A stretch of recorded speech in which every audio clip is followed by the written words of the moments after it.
At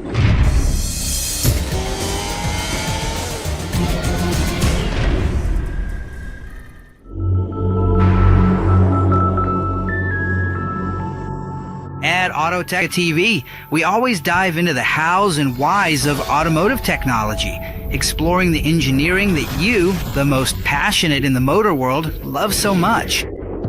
But today, let's forget for a moment about the complexity of turbos and electronic management and go back to the basics to understand the pure mechanical magic that happens under the hood.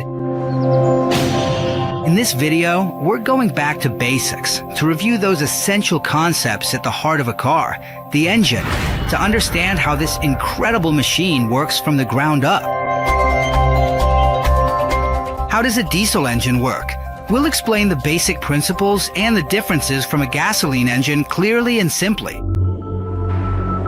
You probably already know that there are two main types of fuel for cars, gasoline and diesel. And even though both come from the same source, crude oil, obviously, you probably also know they're not interchangeable. Filling the tank with the wrong fuel can cause very serious damage to your engine. But why is that? What's the big difference between a gasoline engine and a diesel engine? If we start by reviewing the 4 strokes of a gasoline engine cycle, well, a diesel engine follows almost the same process, but with one key difference. First, the piston moves downward, creating a vacuum in the cylinder chamber that draws in air through precisely controlled intake valves. Then, the valves close and the piston moves back up, compressing all that air along with some atomized gasoline that was mixed in from the fuel injection system. Next, the ignition system creates a spark at the tip of the spark plug, generating a controlled explosion of the compressed air and fuel that sends the piston back down. And finally, the piston moves back up, pushing that mixture of burnt air and fuel through the exhaust valves and out into the exhaust pipes. And since we're dealing with several cylinders with pistons all running off the same crankshaft, each one goes through the 4-stroke process for the next. So, diesel and gasoline engines share the same general process. But that third step, the combustion phase, is where the key difference lies. While gasoline engines normally introduce the fuel during the first intake and then rely on a spark ignition system, that is, the spark plug, to start combustion, diesel engines ignite simply through pressure alone. Gases heat up when compressed, and that's exactly what happens to the air in a diesel engine. Their compression ratios are much higher than in a typical gasoline engine.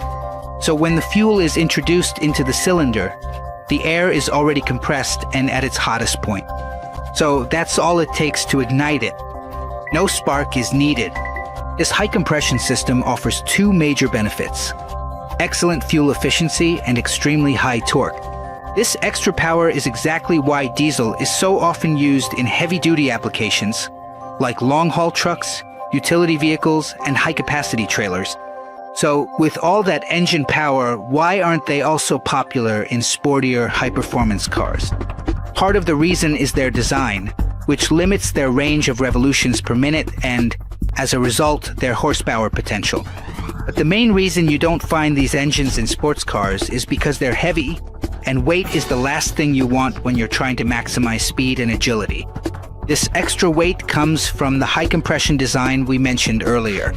These diesel engines need to be robust enough to withstand that higher internal pressure.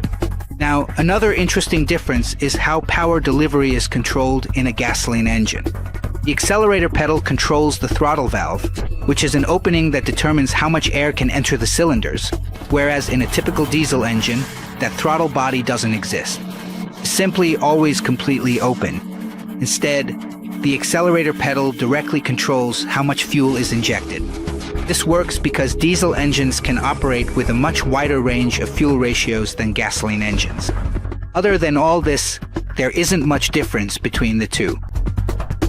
Just like gasoline engines, diesels can also benefit from forced induction systems, such as turbochargers.